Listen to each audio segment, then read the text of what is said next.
Prophecies are strange things, like crossing this range of mountains. You see them, and you think something is ahead of you on the third range of the mountains. But what you fail to see is a shorter range running in between, and a deep river that flows through its valley. They all emerge as you move on, and the picture gets clearer by day. Similarly, a prophet sees certain things, but not always in a sequential order. He understands something, and yet the message may be much deeper. There are even times when God says that the message is for a different time. So he just writes down his vision for another generation who only will understand its message. Then there are people like us who interpret them, often like the blind men of Hindustan who interpreted what an elephant is.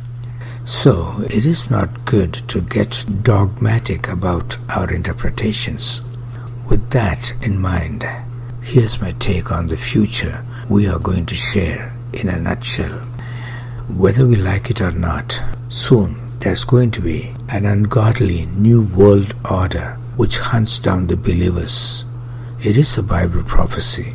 According to the Bible, this regime collapses within a short period of 7 years. God allows this to happen in order to show the angelic hosts what a dummy Lucifer is. Then Jesus returns to earth as a triumphal king.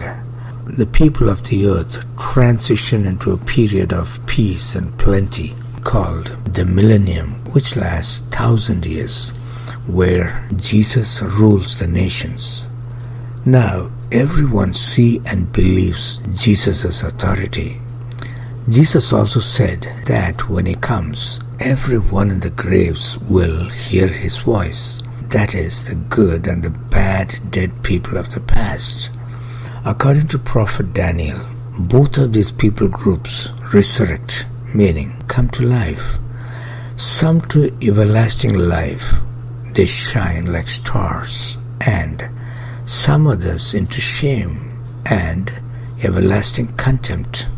And those during their lifetime had chosen Jesus as their Lord and Savior are the ones that shine like the stars, and they rule the earth along with Jesus. Everyone has no other choice but to acknowledge the authority of Jesus.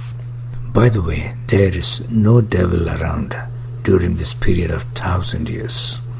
The Bible states that he is locked up in the bottomless pit with chains during this time. Heavenly city has already descended from heaven upon the face of the earth. This is the place of King Jesus, where all his followers reside with him. Earthly kings bring tributes into it. After 1,000 years, God releases the devil for a short while to test the people. The disgruntled ones, huge in numbers, join him and circle the heavenly city. God sends down fire upon them and devours them. After this event is the final judgment of all the human beings that ever lived. Everyone is judged according to whatever they did in their lifetimes. Some end up in hell, while the others join the rank of the saints that are already ruling the nations. God's kingdom is established on earth forever. Thanks for watching.